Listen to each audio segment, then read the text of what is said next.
Good evening everybody, welcome back to the channel. Tonight we are looking at Navitas Semiconductor stock. This one today down by 1.17%. We're going to be speaking about that and we're going to be giving you all of my personal thoughts and opinions based on everything that we are seeing today.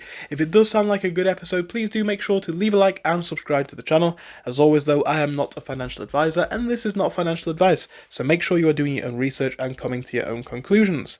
Now like I say, with what we are seeing over here today, the stock is down ever so slightly. And if you zoom in ever so slightly, a few things to note. Now, whilst we are staying above supports that we did form back on Wednesday, we are again seeing it break below supports that we found around 13.55, maybe 13.60 back on Thursday. So a clear range of significance here. And I think the next day or so is going to matter a lot. Now, of course, you have seen a little rise since that drop. So my hope is that we can hold the 13.30, maybe 13.25 range as a support.